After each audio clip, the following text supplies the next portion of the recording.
Da criação de Cristo, o Espírito Santo, ele atuou através de vários homens que Deus levantava para liderar o seu povo. A presença de Deus não era manifesta como hoje, que a gente se reúne para adorar, para glorificar. A presença de Deus não era manifesta.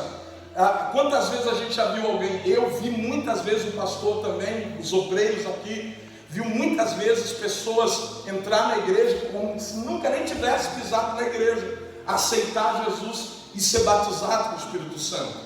A presença de Deus, ou o Espírito Santo, não era derramado da mesma forma que é derramado hoje. Ela era, vamos assim se dizer, como em conta-gotas. Ela era pingado sobre pessoas específicas que Deus tinha um propósito. No caso do Antigo Testamento, você vai lembrar, e eu gostaria que você fosse colocando, quem estiver liderando aí o Data Show, pudesse ir colocando o que está lá em Gênesis capítulo 41, versículo 38.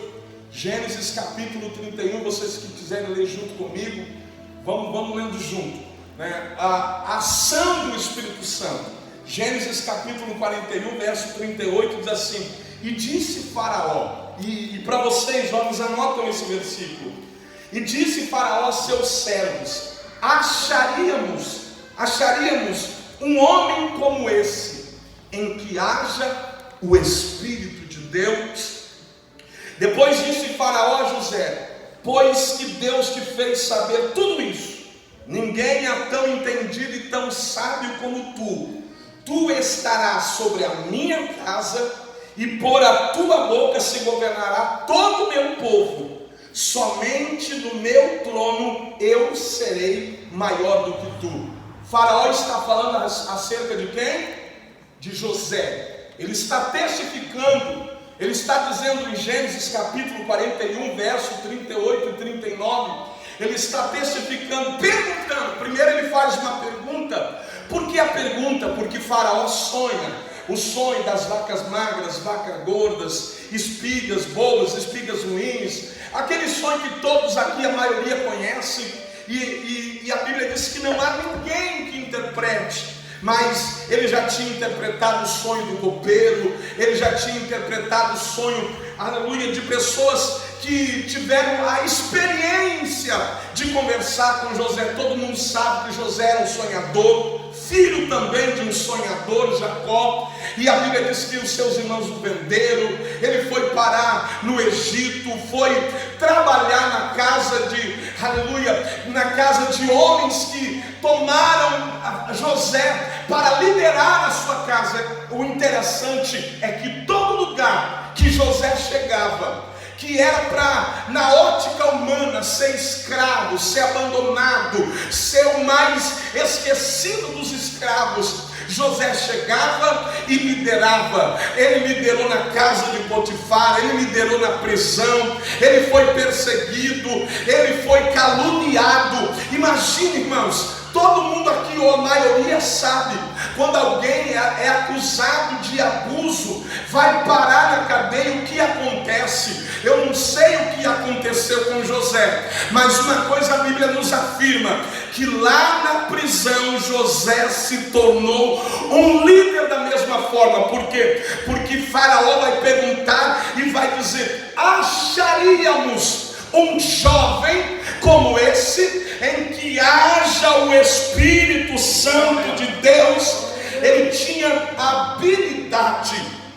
A Bíblia também diz em Êxodo capítulo 31, versículo 1 e 2: depois o Senhor falou a Moisés dizendo: eis que eu tenho chamado por nome Bezaleel, o filho, aleluia, Bezaleel. O significado do nome de Bezaleel é poderoso, porque diz assim: é alguém que está debaixo da sombra do Onipotente, ou alguém que está debaixo da sombra. E a Bíblia diz que ele era um jovem cheio do Espírito de Deus, com sabedoria, entendimento e de ciência em todo trabalhar. Ele foi capacitado por Deus como engenheiro na construção do tabernáculo para auxiliar Moisés, ele não tinha estudo, ele não tinha o conhecimento, mas assim como José recebe a porção do Espírito para ter habilidade,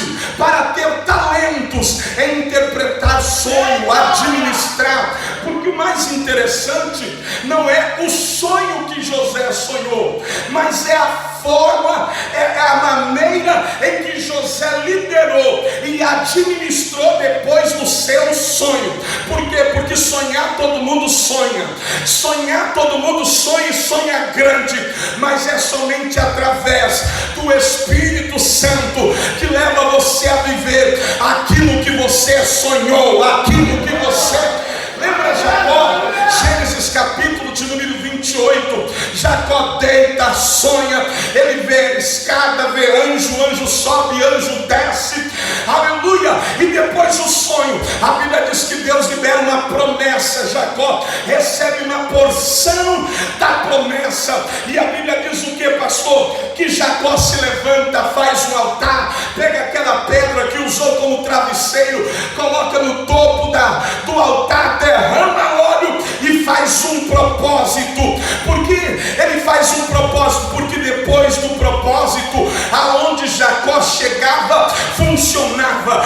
Antes do propósito, antes do sonho, antes da graça, antes da promessa, aonde ele chegava, virava problema. Gênesis 27, enganou o pai, enganou o irmão, brigou com a casa por causa da mãe, mas ele tem uma promessa e recebe uma porção do Espírito Santo de Deus. Talvez eu estou pregando para pessoas que têm sonhado e sonhado grande, mas talvez o teu sonho não saia do papel, mas nesta noite já pessoas estão aqui cantando, ministrando graça, e eu vou dar uma notícia: a presença já está na casa, e o Senhor está dizendo: levanta as tuas mãos para receber esta palavra. Vai sair do papel, vai sair do papel, porque Deus vai derramar a sua graça e vai se cumprir. Diga para quem está do seu lado: vai se cumprir. Diga para ele: vai se cumprir. Não com essa cara de maracujá de gaveta, não. Dá um sorriso para ele, diga: vai se cumprir. Quem está acreditando nisso? Assim como José. E o mais interessante, que os irmãos de José tomam a capa dele, mas quando o Espírito Santo que estava com José, ele recebe anel, ele recebe veste, acima, aleluia, de José somente Faraó, mas o controle do Egito não está na mão de Faraó, está na mão de quem tem unção, de quem tem promessa, de quem tem graça. Por quê? Porque Egito para muitos é lugar que não tem saída, mas quem tem unção prospera onde ninguém prospera, dá certo onde ninguém dá certo, e cresce onde ninguém cresce. Habilidade em interpretar sonhos, habilidade em engenharia. Bezaleel foi tomado por sabedoria. Josué, a Bíblia diz, tem gente que, esses dias eu vi alguém pregando que Josué era só homem de guerra, homem de espada, homem de luta. Mas a Bíblia diz em Números capítulo 27, versículo de número 18, diz assim: então o Senhor disse a Moisés: toma Josué filho de Num, homem em que há o Espírito, e impõe as mãos, homem em que o Espírito de Deus habita. Josué não é só homem de guerra, Josué não é só homem de luta, Josué não é homem só de batalhas, de frente de guerra. Lembra lá onde a Bíblia diz em Êxodo capítulo 33, a partir do 7, que Moisés tinha uma tenda e ele chamou o nome de tenda do encontro. Moisés entrava na tenda, a nuvem entrava na tenda, Deus falava com Moisés face a face, Moisés ia embora, mas Josué permanecia ali. Por quê? Porque ele sabia que não era no poder da espada, mas era no poder do Espírito. Não era no poder da espada, mas era na presença do Espírito.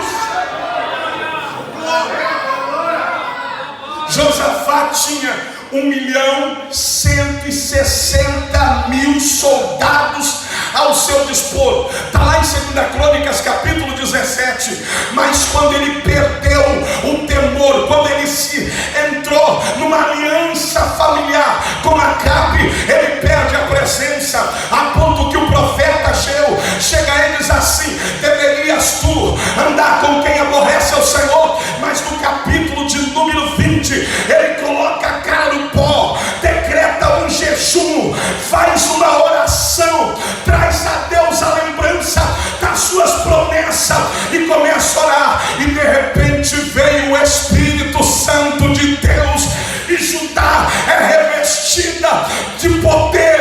Ele tinha 1.160.000 soldados, mas o sucesso de Josafá não era o seu exército. O sucesso de Josafá, 2 Crônicas capítulo 17, versículo de número 3: e o Senhor era com Josafá. Quando ele ora, quando ele se humilha, o Espírito de Deus, que está aqui desde o início desse culto, desce na casa, desce no ambiente e levanta a mão, porque é profecia.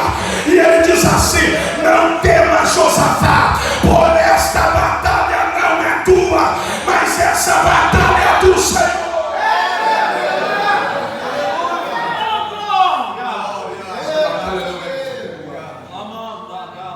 Eu estou escutando um grito de glória lá atrás.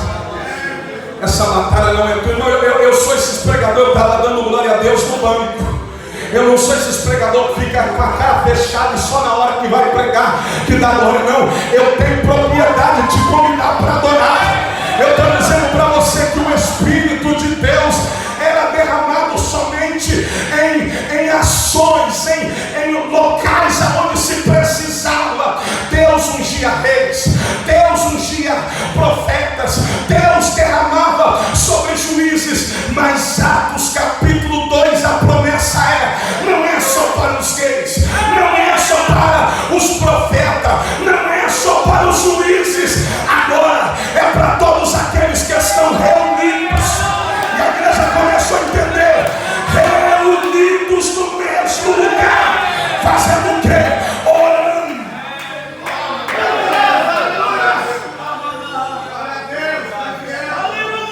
A porção era derramada sobre os juízes.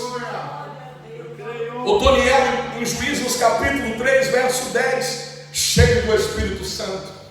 Gideão em Juízes capítulo 11, verso 29, cheio do Espírito Santo. Sansão em Juízes capítulo 13, verso de número 25, cheio do Espírito Santo.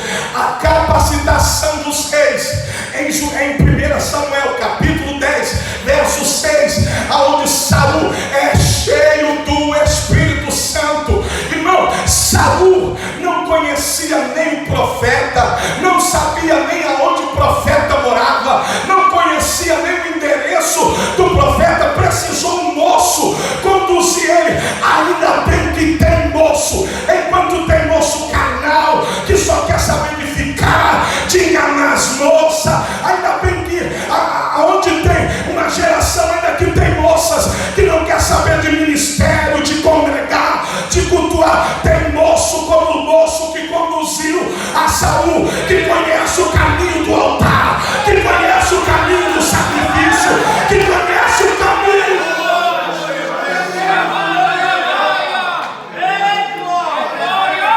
Saul foi cheio. Eu estou escutando um barulho de glória. Vai, experimenta da glória. Manda essa frieza embora. Não deixa que esse cubo de gelo pare na tua cabeça. Abre a tua